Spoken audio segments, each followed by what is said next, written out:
yemera gusa gutyo, ntiyemera gusa n'ikimasa cyiza, yemera gusa na bya bice bibi biteye isoni. Haleluya. Kugira ngo ubwambure bwawe, ibyaha byawe, gusa nabi kwawe bihinduke ibye, kugira ngo muri we duhinduke gukiranuka kw'Imana.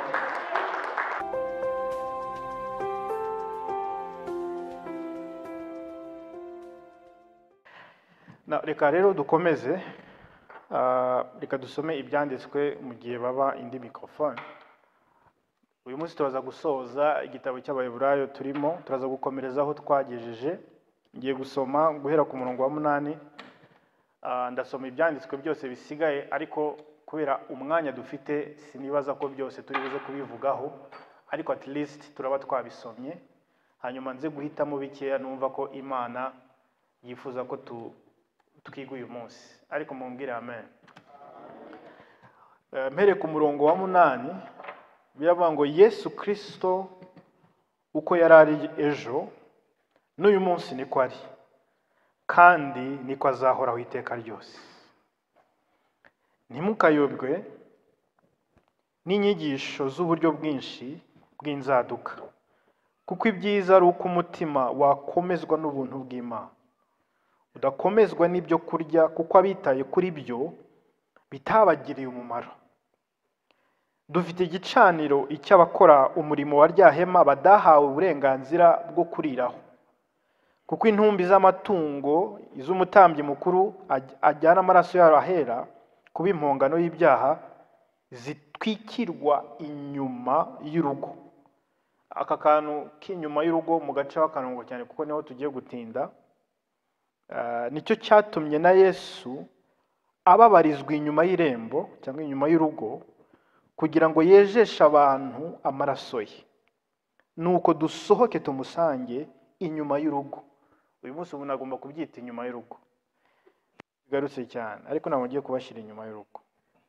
Nuko dusohoke tumusange inyuma y'urugo, twemeye gutukwa kubwe, kuko hano tudafite umudugudu uhoraho, ahubwo dushaka uzaza.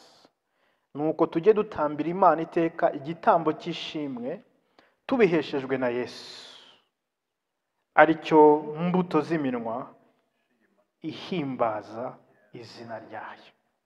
Kugira neza no kugira ubuntu ntimukabyibagirwe, kuko ibitambo bisa bityo ari byo binezeza Imana.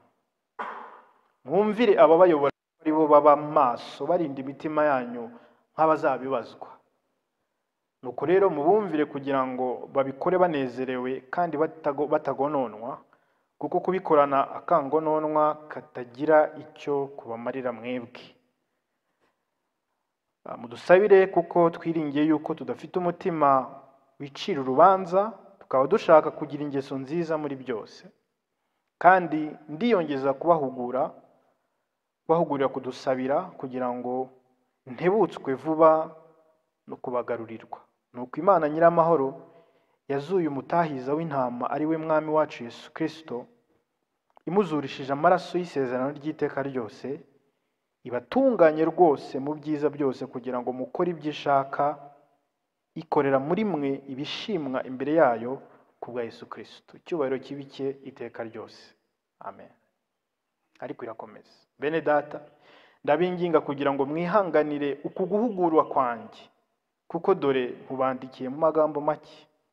Ndababwira yuko mwene data yabohowe, naza vuba nzababona turi kumwe. Muntahiriza ababayobora bose, ntahirize n'abera. Abo muri Italiya nabo barabatashya. Ubuntu bw'Imana bubane namwe. Amen. Haleluya. Mumbwire amen. Amen. Kanongere mbasange mu izina rya Yesu. Icyumweru gishize twatangiye ibintu by'ingenzi cyane bigaragaza ubuzima bw'umuntu wizera, cyangwa se ubuzima bw'umuntu wakiriye Yesu. Kubera ko ari uburyo tuvuga agakiza, tukavuga uburyo twakira Yesu nk'umwami n'umukiza, ariko bigasaba yuko ibyo twizera bisa n'ibyo dukora cyangwa se n'ubuzima tubayemo. Hari umuntu muri mwe wigeze kumbwira ikintu cyiza cyane, ndagikunda, bifata nka compliment, nk'uko ushobora kubwira umuntu ngo urasa neza cyangwa wambaye neza. Ngewe ushaka kumpa compliment wambwira ngo ibyo nigisha biragufasha. That's the best compliment you can tell me. Arambwira ngo igihe cyose yumvishe ijambo transformation cyangwa guhinduka ahita nyibuka. Niyo babiririmba mu ndirimbo, niyo ahantu hose bavuze guhinduka ahita avuga rwose pastor wanjye akunda kuvuga ijambo guhinduka. Naravuze yes, nuva najya kwigurira akantu, kubera ko intego yo gusenga itabaye guhinduka twaba dukorera ubusa, sibyo? Intego yo kwiga ijambo ry'Imana bitabaye kugira ngo iryo jambo rimpindure ntacyo byaba bimaze. Rero hari ukuntu rero tushobora kuryoherwa no kumva iby'agakiza, tukaryoherwa kumva ibyo Yesu yadukoreye, tukaririmba, tukishima, tukongera tukagaruka uti pastor ongera tubwire ibindi. Ariko intego yo kubimenya ni iki? Ni ukugira ngo aho uri uhave utere intambwe ugera ahandi. Haleluya. Nkuko hari rimwe wari mu rwego rwo kuba ari umunyabyaha ugatera intambwe Yesu akagukiza ugahinduka umwana w'Imana, ariko bikavuga ngo uko mwamwakiriye ngo abe ariko mukomeza kugendera muri we. Uyu munsi uba umeze uku, ejo uzaba umeze ukundi, habeho gukura gutandukanye. Iyo umubyeyi yabyaye umwana haba fete, barishima, uruhinja burese akaza agaterura, abantu bose bati kibebe, twese dukunda ibibebe. Ariko wongeye kuza nyuma y'imyaka 5 ugasanga cya kibebe kikiri kibebe, ntago wakwishima, wababara uti nibyo twabonye kibebe, ariko ni ikibazo niba kikiri kibebe nyuma y'imyaka 5. Iyo dukishijwe turishima rwose ibibebe, tukakubatiza rwose ikibebe cyacu mu itorero, ariko ntabwo dushaka gukomeza kuba ikibebe nyuma y'umwaka, turashaka yo gukura. Niyo mpamvu rero iyo tuza ahangaye twige ijambo ry'Imana tuba turimo kuguha amata adafunguye kugira ngo imitsi n'amagufa yakomere ubu umugabo nyamugabo. Haleluya. Rero niyo mpamvu nkunda gusanisha ijambo ry'Imana n'ukuri kw'ijambo ry'Imana, nkunda kubisanisha no guhinduka, habeho impinduka mu buzima bwawe. Ariko apana impinduka y'ako kanya, ntago ari overnight change, ahubwo ni impinduka y'intambwe uri gutera umunsi ku wundi, hari ikintu kigenda gihinduka muri wowe bitewe n'ubumenyi urimo urasobanukirwa. So buri munsi abiha itafari ririmo riraza, ririyongera mu buzima bwawe. Umenye Yesu uyu munsi, nejo umumenye, nejo ongera umumenye, uve ku rwego rumwe. Biravuga ngo iyo duhindukiye umwana inyegamo ikurwaho, ngo tugahindurirwa gusa nawe, ngo tuva mu bwiza tujya mu bundi. As I look into his face, my life is changing. Uko nkomeza kumureba mu ijambo ry'Imana niko ubuzima bwanjye bugenda buhinduka. Sinkeneye umuntu ushiraho pressure, sinkeneye umuntu nyihutisha guhinduka, ariko ndashaka gukomeza kumureba ubuzima bwanjye bugende buhinduka umunsi ku wundi. Rero niyo mpamvu iyo dusomye nka gutya nk'iki gice tugezemo, ari wavuze ngo cyumwe gice twari tumeze nk'ari mu mahugurwa. Amahugurwa arakomeje rwose, igice cya kabiri turi mu mahugurwa yo gushyira mu bikorwa ibyo ubukristo ari byo. This is practical. Ubu nibwo ubukristo mu bikorwa, apana ubukristo mu magambo. So twavuze yuko umukristo ari ngombwa ko agendera mu rukundo, dukundana urukundo rwa kivandimwe, bitari mu magambo gusa. How I pray iri torero ribitorero ry'urukundo. Haleluya. Uri torero rutemba mu rukundo rw'Imana, aho utabanza kureba umuntu ahavuye n'ahaturuka naho yavukiye, umukunda kuko mwicaranye, kuko ari mwene so muri Kristo Yesu. Arakomeza aravuga ibintu byinshi ati no mu byo gukunda twibuke ntitugakunda impiya, ntitugakunde iby'isi. Ibyo dukora byose tubikorera hano. Impamvu turi torero riri hano mu isi. Dufite ibintu byinshi duhura nabyo hano hanze bigira uko by'affecting ubuzima bwacu nk'abakristo. Tureke ibintu byo mu isi bireke kudusa nkaho bituyoboye. Hanze abantu babeshejweho no kuba bagomba gushakisha, ntibahaga, ntibahazwa, ntibanyurwa. Ibyaha byinshi mu isi biterwa no kutanyurwa. Sibyo? Umugabo aca inyuma umugore we kuko atanyurwa n'umugore we. Umuntu yiba amafaranga mu kazi kuko atanyurwa n'amafaranga bamuha. Ibintu byose uzajya gusanga biterwa nuko umuntu atanyurwa. Ariko reka babikore kuko badafite ikibakingira. Ariko twe baratubwiye ngo Yesu ari kumwe natwe, ngo sinzigera mbasiga, sinzigera mbahana. Nta mpamvu yo kubaho mutanyurwa kuko muramfite. hirya yanjye nta kindi kintu gishobora kukunyura, hirya yanjye amafaranga baguha yose ntashobora kukunyura. Umugabo umwe baramubajije ati ni iki wakenera kugira ngo wumve ko amafaranga ufite aguhagije? Bavuga ngo keretse banyongeye izindi miliyoni kuyo mfite nibwo nanyurwa. Ariko wibuke niba wongera kumuha indi miliyoni azongera avuge ngo nkeneye indi miliyoni imwe kugira ngo nyurwe. Ntabwo umutima w'umuntu wanyurwa n'ikintu icyo ari cyo cyose, ariko twanyuzwe na Yesu. Twanyuzwe na Yesu. Hanyuma iyo wanyuzwe na Yesu, ibi ngibi ntabwo bivuze ngo unyurwe n'igihumbi ufite. Ndabizi ko igihumbi mu mufuka cyonyine kitakunyura. No. Tunyurwe na Yesu, n'ibyo dufite byose bizatunyura. Tunyurwe na Yesu, twaba dufite bike cyangwa byinshi tuzanyurwa nabyo. Haleluya. Reka nkomeze ku murongo wa 8 twasomye aravuga ngo Yesu Kristo uko yarari ejo n'uyu munsi niko ari ngo kandi niko aza. Yesu Kristo uko yarari ejo n'uyu munsi niko ari kandi niko azahoraho. Ibyo yakoze ejo n'uyu munsi ashoboye kubikora kandi neza azabikora. Uko yagendaga ejo n'uyu munsi niko yakora mu buzima bwanjye kandi niko azakomeza gukora. Nta kintu gitangaje dufite gikomeye nk'uko uba dufite umwami udahinduka, umwami urenga urupfu, umwami urenga ibindi bintu byose birahinduka, ibintu biraza bikagenda, ariko umwami twizeye ntabwo ahinduka. Uko yarari ejo n'uyu munsi niko ari. Ibyo bitubera impamvu yo kumwizera n'imitima yacu. Buraro ntabwo ndibuze kwiyatasha ku bintu, ntabwo nzi ukuntu ejo bizaba bimeze, ari ukuntu twanzaka kwiyatashinga ku bantu kuko abantu barahinduka. Ariko ufite impamvu zirenga igihumbi zo kwiyomeka kuri Kristo kuko uwo mwami ntabwo ahinduka. Na hirya y'ubu buzima abakiri kumwe nawe. Ibaze uyu munsi nshobora gupfa mu karira, ariko Yesu wanjye uko mvuye muri mubiri niko musanga cyane kuko ahantu hose arahari. Dawidi yaravuze ngo namuhungira he, ngo nubwo najya munsi y'amazi ngo namusanga, ngo nubwo najya ikuzimu ngo ariyo, ngo nubwo nazamuka mu kirere nkarenga isi ngo namusangayo. Nta hantu namuhungira kuko ari hose kuko adahinduka. Rero kuba ndi kumwe nawe ni ikintu gikomeye cyane, nta kintu gishobora kuntera ubwoba kuko yarari ejo n'uyu munsi niko ari. Ibyanditswe bikurikiye ngiye kubabwira munyemerere nse nk'ubigisha kuko ni amagambo akomeye ariko nifuza ko mufata, ntabwo nshaka kuyasimbuka. Umurongo wa 9 arakomeje avuga ngo ntimukayobwe. Hano arimo bihekane bikomeye cyane mu Kinyarwanda. Ntimukayobywe. Ntimukayobywe n'inyigisho z'uburyo bwinshi bw'inzaduka, kuko ibyiza ari uko umutima wakomezwa n'ubuntu bw'Imana.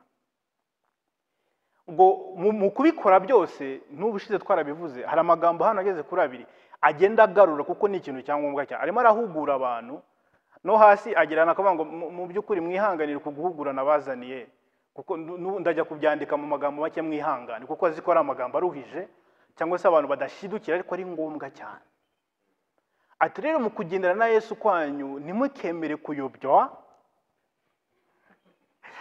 n'inyigisho zitandukanye, ngo kuko bikwiriye ko umutima w'umuntu uba established n'ubuntu bw'Imana. Mwibuke arimo arabwira abantu babayeho mu buzima bw'abayuda bwo gutamba ibitambo bitandukanye, kuko n'impamvu yabandikiye iki gitabo cy'Abaheburayo nuko bamwe bari batangiye gusubira mu mihango ya kera yo gutamba ibitambo no gukora iby'imigenzo ya Mose. So yabandikiye igitabo abereka ngo ntago ari byo. Niyo mpamvu yabigishije Yesu cyane kugira ngo abereke yuko uwo bizeye ni muzima araruta bya bindi bashaka gusubiramo. Ntihagire umuntu wayobya ashaka kubabwira ko mukeneye kongera gutamba ibitambo. Ntihagire umuntu ubayobya ashaka kongera kubereka yuko ibyo Yesu yabakijije by'Abalewi mukeneye kongera kubisubiramo. Ntihagire umuntu ubayobya kuko ngo ibikwiriye nuko umuntu atabaho atamba ibitambo ahubwo abaho yizera ubuntu bw'Imana. Kubera ko ubuntu bw'Imana nibwo bushobora gukomeza umutima we agakomera kurushaho. Abantu batambaga ibitambo kera mu isezerano rya kera babitambaga kugira ngo bababarirwe ibyaha, babitambaga kugira ngo bemerwe n'Imana, ariko ntabwo byakomezaga imitima yabo. Kuko mu gice cya 10 biravuga ngo uko batambaga ibitambo ngo niko bahoraga bibutswa ibyaha byabo. So uko wajyanaga ihene yawe barimo kuyibaga ntabwo byaguhaga amahoro kuko watambye igitambo, ahubwo byahoraga bikwereka ububi bwawe, bikwereka ngo dore nuko nguko wagombaga gupfa, dore utumye ihene y'abandi ipfa ku bwawe, dore ntama y'abandi bayica kandi ari nta ntenge rifite kubera ibyaha byawe. Umuntu akava imbere y'umutambyi adafite amahoro, ahubwo afite ikibazo gikomeye ati ubunyabyaha bwanjye bumereye nabi. Ikindi nuko byabaga ari ikintu cy'umwaka umwe, bivuze ngo undi mwaka uko bakomezaga gusubira kujya gutamba ibitambo, bakomezaga bakibuka n'ibyabaye. Imana ibibutsa ko dore ntabwo nabyibagiwe, narabitwikiye gusa. Arababwira rero gusubira muri iyo systeme yo kumva yuko mugomba kongera kujya gutamba ibitambo, mugomba kongera kujya kujyana ihene n'ibimasa, nukubasubiza mu bintu by'ububata no gutuma mutaryoherwa Imana. Kandi Imana yarabakuye muri Sinayi ikabajyana muri Siyoni, kandi Imana yarabazaniye ubuntu bwayo bituma noneho Imana ibemera bitanyuze mu mirimo yanyu, ahubwo ibemera kuko Kristo hari ikintu yakoze.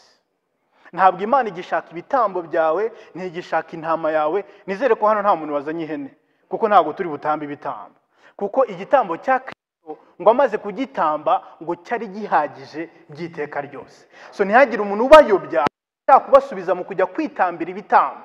Mu gice cya 10:18 biravuga, haleluya, ngo kubwo iki gitambo kimaze gutambwa ngo ntibikiri ngombwa ko hatangwa ikindi gitambo, kuko Yesu amaze gutamba umubiri we, ntibikiri ngombwa ko dutamba ibitambo, ntibikiri ngombwa ko twitambira ibitambo by'ibyaha byacu, kuko igitambo cye cyakuyeho, cyaranduye, kirandurira mu mizi icyaha cyose kiri mu buzima bwacu. Uyu Yesu ntitwamuha icyubahiro. Ntibikiri ngombwa ko tuzana ihene, ntibikiri ngombwa uyu munsi wenda si ihene, si inyama, si ibimasa, ahubwo hari ibindi bintu bisimbura ihene. Ushobora ngo pastor twebwe ntabwo rwose tuzana ihene rwose, twebwe ibyo n'ibyakira ntabyo tuzi. Ariko hari ibindi ukora usimbuza ihene. Wenda wibwira ko amaturo utanga, ibitambo utamba by'amafaranga bibasha gukuraho ibyaha byawe, ibyo nabyo bingana n'ihene. Hari igihe wibwira ko niwiyiriza iminsi 100 Imana iribuze kukwishimira kurushaho, bitume ikuraho ibyaha byawe, ibyo nabyo ni iyindi hene. Imana itwishimirira muri Kristo Yesu kubwo kwizera dufite muri we. Ahubwo nyuma turaza kureba ibitambo dukwiye gutamba ibyo ari byo. Haleluya. Ntabwo dutamba ibitambo by'ibyaha, kuko igitambo cya Kristo kirahagije. Iyo ugerageje gukoresha igitambo icyo ari cyo cyose, ushaka kukizana imbere y'Imana ngo gikureho ibyaha byawe, mu yandi magambo ubututsi igitambo cya Kristo. Ubuvuze ngo Yesu ibyo watambye ntabwo bihagije, reka nanjye nongereho. Ibyo watanze ni byiza, ariko hashize imyaka myinshi, reka nanjye ngira icyo nongereho. Nta kindi gitambo Imana yishimira, nta kindi gitambo Imana igushakaho, ahubwo irashaka ko wubura amaso yawe ukareba ibyo Kristo yakoze, hanyuma ukabyakira kubwo kwizera, hanyuma ngo ukakira izo mbabazi ziva ku Mana. Haleluya. Ngo ntihagire umuntu bayobya. N'uyu munsi reka mbibabwire, mwebwe murimo kunkwirikira aka kanya, ntihagire umuntu bayobya ubakura mu buntu bw'Imana, ababwira ko Imana ibakira kubw'imirimo yayo. Ntihagire umuntu ubayobya abereka yuko agakiza kanyu gashingiye mu mubare w'ibintu mukora, nyamara ibikorwa byacu biza nyuma yo kwizera. Imirimo dukora iza nyuma y'ubwo buntu bw'Imana. Ubuntu bw'Imana ni Imana yakoze. Imana yaraje ikora uruhare rwayo, irangije ikora n'uruhare rwawe, irakubwira ngo nubyizera ndaza nture muri wowe, ntangire nkora imirimo nshaka nyikore muri wowe. Twabisomye aravuga ngo Imana ngo ikorera muri mwebwe kugira ngo ikore ibiyishimisha. Ibaze, Imana irashaka ko ukora ibinezeza, ikabigutegeka, kuko twese Imana yori dutegeka gukora ibyiza, sibyo? Imana yori idusaba gukora imirimo myiza pe. Buri munsi irambwira genda ubwirize, wewe ukunda mugenzi wawe, fasha uyu nguyu, irabimbwira, irabitegeka, kuko ni Imana idahinduka. Uko yahoze itegeka abantu gukora imirimo myiza, n'uyu munsi irabikora. Ariko dore ikiza cy'isezerano rishya, iyo imaze kubigutegeka iraza ikabikora. Iyo imaze kugutegeka ngo ukore ibyiza, iraza ikabikorera muri wowe, ngo niyo gutera gushaka no gushobora gukora ibyo ishaka. My goodness, my goodness, ngo ni intera gushaka. Ni nkuko kera twajyaga, ababyeyi baratubwira ngo ntukajye gusenga udafite amaturo, kandi ndi umwana w'imyaka 8. Hanyuma ati ugomba gutura, ndavuga ngo nta kibazo nzajya ntura. Twagera mu rusengero, igihe cyo gutura cyagera, nkahita abona araje amfumutije igiceri njya gutura, nanjye nkumva natuye. nyuma akambwira ngo urakoze kuba watuye. Bivuze iki? Yantegetse gutura, arangije cyo gutura kigeze ama amafaranga yo gutura, kuko arabizi ko ntayo mufite. Imana irabizi ko utakunda uriya muntu, yabizi ko umwanga urunuka, ndabizi. Ariko yakubwira ngo mukunde. Yabona kugira ngo umukunde, wabyemera ukamwizera, kuvuga ngo urizera ko nagutera kumukunda, wowe nyemerera gusa mbikwereke. Uti Imana ntabwo byashoboka, yankoreye biriya sinamukunda. Ati wowe emera ijambo ryanjye rikubwira ko ugomba kumukunda. Iyo upfuye kuvuga ngo Mana I surrender, ndashaka kumukunda, iraza igakora muri wowe. Ugatangira kumukunda no kumubabarira bidaturutse ku mbaraga zawe, ahubwo biturutse ku buntu bwayo bukorera muri wowe. Ntimukayobwe n'inyigisho zibakura ku buntu bw'Imana, zibereka ko ubuzima muzabamo ari ubuzima bw'imbaraga zanyu. That's a lie. Ngo kuko ari ngombwa ko umutima w'umuntu ukomezwa n'ubuntu bw'Imana, gudakomezwa n'ibyo kurya, kuko uko ababiriye ntacyo byabamariye. Mumbwire amen. Hallelujah. Ku murongo wa 10 nshaka ko munkurikira neza, Bibiliya yawe rwose uyisome, kuko ibintu biri hano ndashaka ko mubisobanukirwa. Na ahise avugamo ibintu byo kurya, utayibaza se inyigisho n'ibiryo bihuriye hehe? Aha ngaha arashaka kwinjira ku kintu cy'ibitambo nuko byagendaga. Ndashaka kubisoma hanyuma mbajya gatoya mu isezerano rya kera, mureke mbatware mu gatrip. Nimubizi ko njya matwara muri story zo mu isezerano rya kera, kugira ngo murebe Kristo ahantu hari mudashobora no gutekereza ko ari. Hallelujah. Now umurongo wa 10 aravuze ati, ndasoma kuza ku 12, ngo dufite igicaniro icyabaho abahora bakora umurimo wa rya hema batahawe uburenganzira bwo kuriraho, kuko intumbi z'amatungo iz'umutambyi mukuru ajyana amaraso yayo ahera kuba impongano y'ibyaha zitwikirwa nyuma y'urugo. Nicyo cyatumye na Yesu ababarizwa inyuma y'irembo kugira ngo yejeshe abantu amaraso ye. Arimo arabagereranya umurimo dufite aho duhagaze naho bo mu isezerano rya kera bari bahagaze. Abatambyi hari aho batambiraga hitwa igicaniro cyo mu isezerano rya kera cy'amategeko, ariko rimo kubabwira natwe uyu munsi mu isezerano rishya dufite ikindi gicaniro. Buri igicaniro cyacu ni umusaraba wa Yesu Kristo.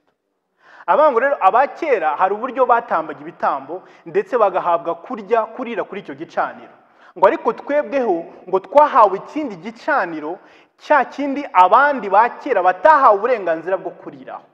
So ibyo aho turi kurira twebwe ni hasha, nta wundi muntu wari wemerewe kuharira.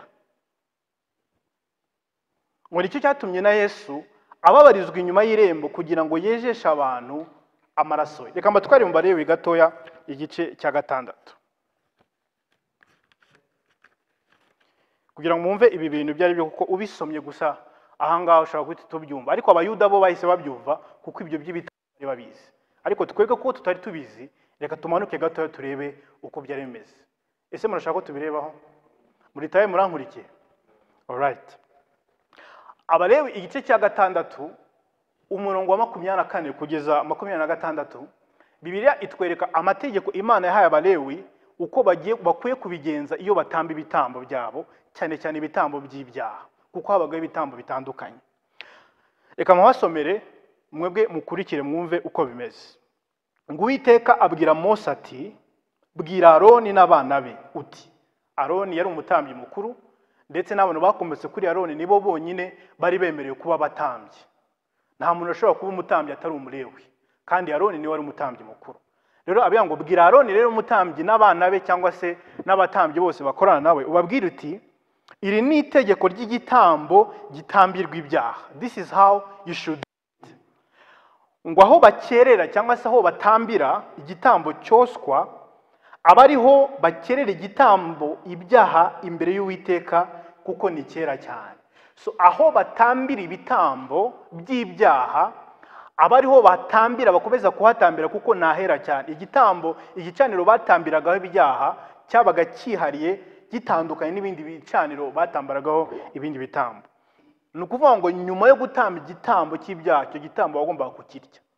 Bari bemewe kurira kuri icyo gicaniro.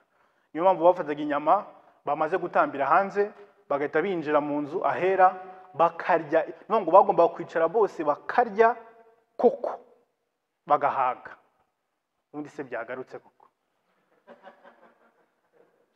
Kandi ngo nabatambye gusa. Oya rwose tujya tumumvikana ntitubipfe. Ni ukuzana ikimasa nkakibatambira mukababarirwa mugataha nk'inyabya hari inyuma nkakora umurimo w'Imana. Ngo umutambye ugitambye ngo yemerewe kukirya, ngo agomba kukirya cyane, ni itegeko.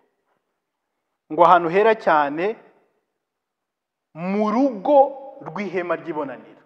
Ntabwo iki gitambo cy'ibyaha yagombaga kukirira hanze, yakiriraga mu rugo aho bita ahera. Turi kumwe? Ngo uzakora ku nyama yacyo wese azaba ari uwera, icyo gitambo cy'ibyaha. Nihagira amaraso yacyo ataruka ku mwambaro wose, ajya amesera ahantu hera. Umutambyi naba arimo gutamba igitambo amaraso akamutarukaho, ntazajye kumesa aho abantu bose bareba, azagenda ahera yifungiranemo, aba ariho amesa uwo mwambaro. Now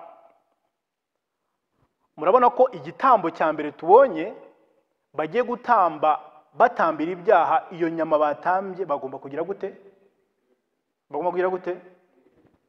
Now najya mu gice cya 4 umurongo wa 8 bakatwereka noneho ibindi bice bigize icyo kimasa bitagomba kuribwa cyangwa se ngo bitambirwa aho ngaho. Abarewi 4 umurongo wa 8 ngo kandi urugimbu rwose rw'icyo kimasa cyangwa se mu cyongereza bita fats, za nyama z'imbere, bya bintu byose, ibinure byose biri mu kimasa, gitambirwa agikure, so afate uruta, babyise uruta, harimo muri Kinyarwanda gikomeye cyane, ariko ni nko kuvuga inyama z'imbere cyangwa se n'uruhu. Amen. Rutwikira amara n'urugimbu hagati yarwo rwose. Bafata ibintu amara n'ibintu biri imbere byose mbere yuko bajya kurya, mbere yuko banatamba, babanze babikuremo byose. Kwibaza ngo none ibi bintu biriho muri Bibiliya ni hatari. Ngo n'impyiko zombi n'urugimbu rwo kuri zo, ngo impyiko ndetse n'ibindi binyama byose bikikije impyiko, ngo n'urukirwi, ngo n'umwijima w'ityazo, ngo ukurane impyiko byose uvanemo. Ngo nuko babikure ku kimasa cy'igitambo cy'uko ari amahoro, umutambyi abyosereze ku gicaniro cyoserezwaho ibitambo, kandi uruhu rw'icyo kimasa n'inyama zacyo zose zirimo igihanga cy'akarongo, igihanga cyacyo n'ibinyita byacyo n'amara yacyo n'amayizi yacyo, icyo kimasa cyose akijyane hehe? Ngo inyuma y'ingando z'amahema, ahantu hadahumanijwe, aho basesa ivu, ayishyire ku nkwi acyose aho bosesa. Now bafashe ikimasa bagomba gutambira ibyaha byabo, ariko baravuga ngo hari ibice Imana idashaka ko byoserezwa imbere y'abantu bose cyangwa se ahantu hera aho ngaho. Mufate ibintu biri imbere, ibyo byose twasomye, impyiko, inyama, ibintu byose murabona ko ni ibintu nyine ureba ukavuga n'igihe muri brusheri ukabona bari kwikuramo, bari kuntu ureba ku ruhande.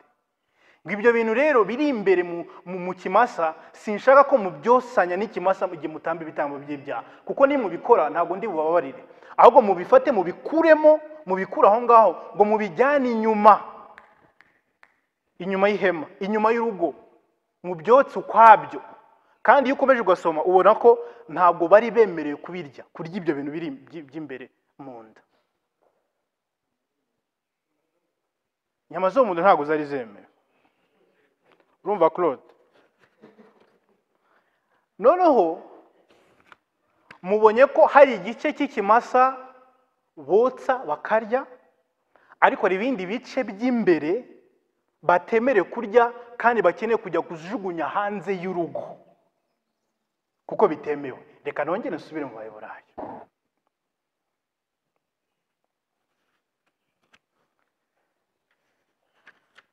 Ngo dufite igicaniro icyabakoraga umurimo wa rya hema tumaze gusoma mu Balewi, batari bemere, batari bafite uburenganzira bwo kuriraho. Icyo gicaniro ni ikihe? Ni cya kindi kiri hanze y'ihema cyoswagaho ibintu bisa nkaho bisa nabi. Kuko intumbi z'amatungo, intumbi ni za nyama turimo turavuga, ngo umutambyi mukuru ajyana amaraso yaho ahera kuba impongano z'ibyaha, ngo zitwikirwa inyuma y'urugo. Ntabwo bari bemeye kubiriraho kuko ni ibintu bisa nkaho bidafite agaciro, biteye isoni, biteye ipfunwe, biteye ishozi. Mubijyane kure mujye kubitwikira hanze. Ariko uyu mutambyi, uyu mukozi w'Imana avuze ngo nicyo cyatumye na Yesu ababarizwa inyuma y'irembo kugira ngo yejeshe abantu amaraso ye. Yesu ntabwo yashatse kwigereranya n'ikimasa cyiza bari buryeho, avuga ngo cya kindi bajugunya, bya bindi biteye isoni, nibyo biri buze kugaragara ko ari Yesu. Bijyana inyuma y'irembo, na Yesu bagiye kumubamba bamucyana inyuma y'irembo. Ibi ni bishya. Haleluya. Ibyo binyama, izo mpyiko, ibyo binure byari Yesu. Kubera ko ibyatambagwa imbere mu ihema byarebaga abaje gutamba, byarebaga abayuda, byarebaga abatambyi. Abari inyuma y'irembo ntabwo byabarebaga. Imana ivuga ngo nta kibazo, mwirebere ibibasa, ariko ndashaka no kugera ku bari hanze no ku bari inyuma y'irembo. Ngewe nta kibazo mu nyite ibyo ngibyo, bigaragare ko mfite isoni. Niyo mpamvu Yesu bamutamba, icyambere bamubamba, bamutwaye hanze ya Yerusalemu. Bavuga ngo uyu munyabyaha ugiye gutamba ntabwo ari byiza ko tumutambira, mu mutware adutera isoni. Barangije bamwambika ubusa, yasaga neza n'ibi binure, yasaga neza n'izi mpyiko n'izi nyama zo mu nda. Bamutwara hanze ngo bamutambirayo hanze, biteye isoni. Ntagende inyuma y'urugo, ntagende inyuma y'ihema. Ariko mu kumutwara hanze baramutwegereje. Mu kumutwara hanze yaraje aduho. Ibyo binure ntabwo ari uko yavutse, siko yarameze, kuko ni umwana w'Imana. Ariko ibyo binure, ibyo binyama biteye isoni, byari ibyaha byanjye nawe, byari ububi bwawe nanjye, byari intege nke za Yesu. Yemera gusa gutyo, ntiyemera gusa n'ikimasa cyiza, yemera gusa na bya bice bibi biteye isoni. Haleluya. Kugira ngo ubwambure bwawe, ibyaha byawe, gusa nabi kwawe bihinduke ibye, kugira ngo muri we duhinduke gukiranuka kw'Imana. This is so powerful. Udashobora, nabo batamenyaga, barababwira ngo ntimuzigere mubiryaho. N'abatanya baho rwose ntugire ikibazo, ntago twabirya, biteye isoni. Ibyo ngibyo ngo batariyeho, icyo gicaniro bakuriraho, ngo twebwe twahawe kukwiriraho. Biteye isoni, ariko twahawe kukiriraho. Umusaraba, niyo mpamvu Pawulo yavugaga umusaraba, avuga ngo ni gute uyu muntu yirata umusaraba? Umusaraba wakoze iki? Arababwira ngo ijambo ry'umusaraba kubarimbuka ngo ni ubupfu, ngo ariko kuri twebwe abizera ngo ni imbaraga z'Imana. Babonaga ari ibintu by'ubusazi. Ni gute igicaniro gicaniweho ibintu bisa gutyo, bisa nabi, ari byo byahinduka ibyiringiro byo kwizera? Oya, Imana igukoresha iby'ubupfu kugira ngo yereke abanyabwenge ko badafite ubwenge. Ngo ubuswa bw'Imana burusha ubwenge, ngo ubwenge bw'abantu. Haleluya. Imana yemera kudukirisha ibinure, ari ngo idukirishe inyama z'ikimasa. Yesu tumuhe icyubahiro. Haleluya. Hari ikindi bavuze, ntabwo batwaraga ibinure gusa, ngo bafataga ngo n'igihanga bakagifata bakagitwara hanze.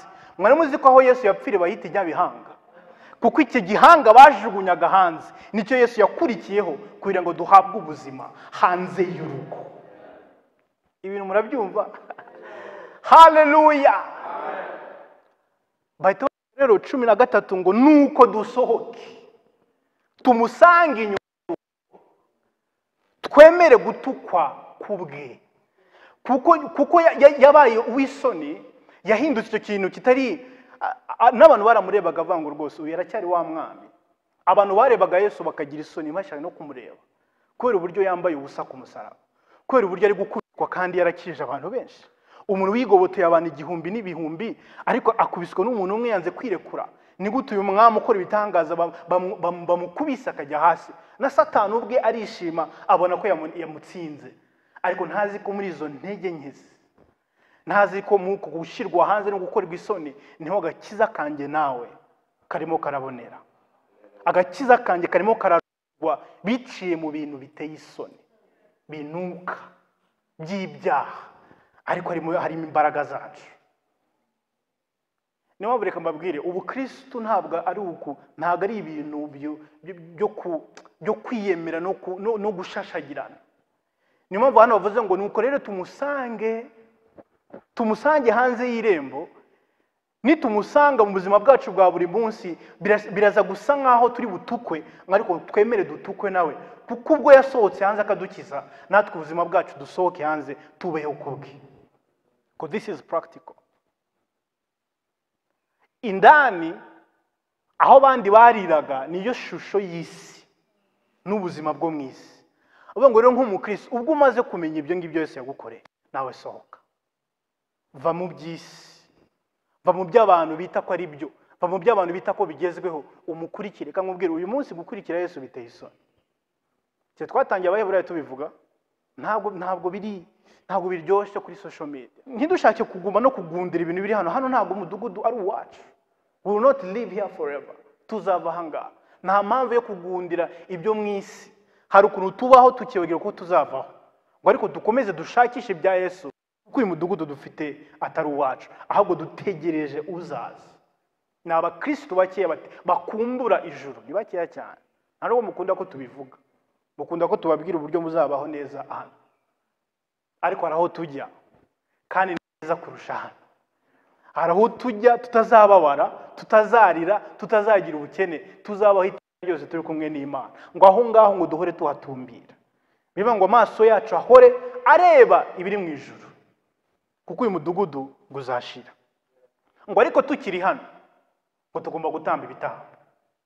Ibihe rero ngo tujye duhora dutambira Imana iteka ryose igitambo cy'ishimwe, tubiheshejwe na Yesu, ngo ari cyo mbuto z'iminwa ihimbaza Imana izina ryayo. Ntabwo tugitamba ihene, dutamba indirimbo zo guhimbaza. Ntabwo tugitamba ibimasa, dutamba amagambo anezeza Imana. Ngo tukiri mu isi, tutarajya muri wa mudugudu mushya, ngo tujye duhora dutambira Imana. Bo batambaga rimwe mu mwaka, batambaga amasaha runaka, ngo ariko ngo twebwe tujye duhora dutambira Imana ibitambo by'ishimwe. Murumva ko ntanubwo ari ibitambo by'ibyifuzo, ntanubwo ari ibitambo byo kwitotomba, ngo ni ibitambo by'ishimwe. Bivuze ngo n'igihe meze nabi njye mura ntamba ibitambo by'ishimwe. Hari igihe bigorana gushima Imana nyamara no kubaho ubuzima bukomeye. Hari igihe bigorana gushima Imana kandi nta kintu kirimo kiragenda kigaragara, ariko ujye uhora wibuka kuri umutambyi. Abatambyi kugira ngo bajye gutamba ntabwo babanzaga kureba niba babifilinga cyangwa bibumva ko uwo munsi babyutse neza. Bahoraga batamba ibitambo kuko itegeko ry'Imana. Nkanswe twebwe turi mu isezerano rishya, ab'Imana yacunguje amaraso yayo, batagitamba ibitambo by'ibyaha, ntitwarushaho guhora dutambira Imana ibitambo by'ishimwe. Ikintu gikomeye Satani yakora mu buzima bwawe ni ukukwemeza ko udafite impamvu yo gushima. Ariko ujye uvuga ngo nubwo ntabona impamvu, ndi umutambyi, ngomba guhora ntamba ibitambo by'ishimwe. Ujye uhora ubyibuka umunsi ku wundi, uvuge ngo isi ntabwo iri kumpa impamvu, umubiri ntabwo urimo kumpa impamvu, akazi ntabwo kari, ubukene ntabwo bumpa impamvu yo gushima, ariko ijambo ry'Imana rirambwira ngo njye mpora ntamba igitambo cy'ishimwe. Kandi muvuge ngo Mana uko bimeze kose ndagushima. Ibyo bikubera igitambo. Aho Imana igushaka ukahaba, kuko ni igitambo.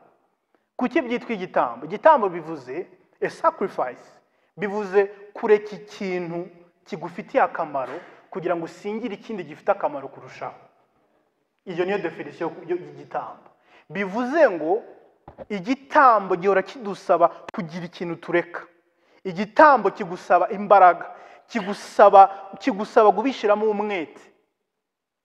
Ureke bimwe bisa nkaho bigufitiye akamaro kugira ngo usingire icyo Imana ifite gifite akamaro kurusha ibyo utekereza.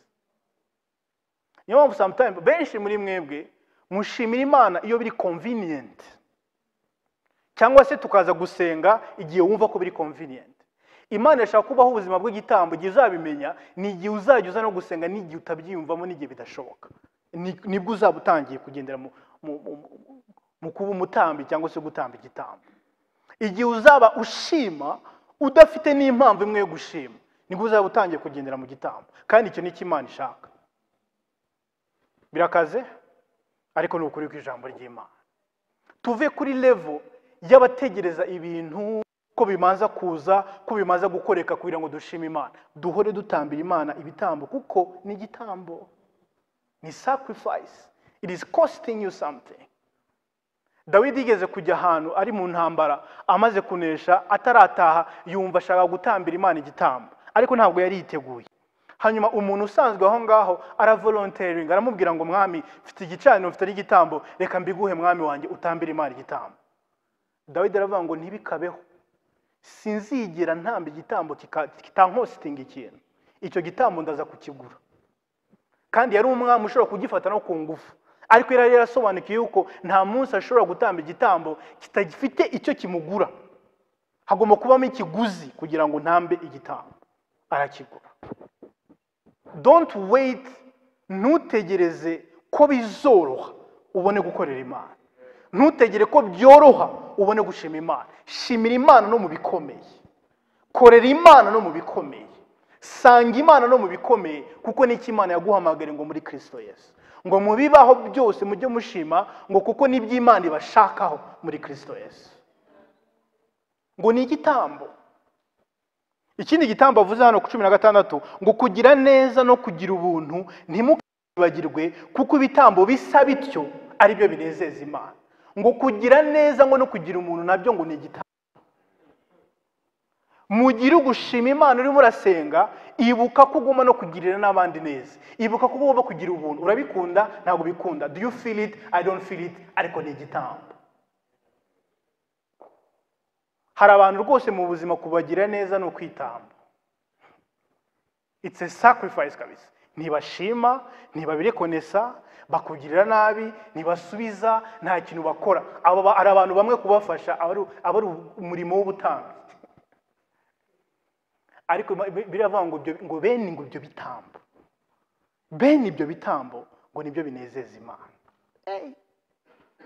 Umuntu wafashije kuko byoroshye, umuntu wahaye ibintu bikeya kuko ufite byinshi bitagize koraho, nabyo Imana irabishima rwose, kuko icyo dutanze cyose Imana iduha umugisha. Ariko cya kindi cyakuvunnye, cya kindi kitari exciting, ngo bene icyo ngicyo ngo Imana irakishimira. Haleluya. Umuntu wa Zaburi yaravuze ngo ahari ngo umuntu ujya ngo agenda kubibarira, ngo ariko yajya kusanga ngo agasarurana ibyishimo aseka.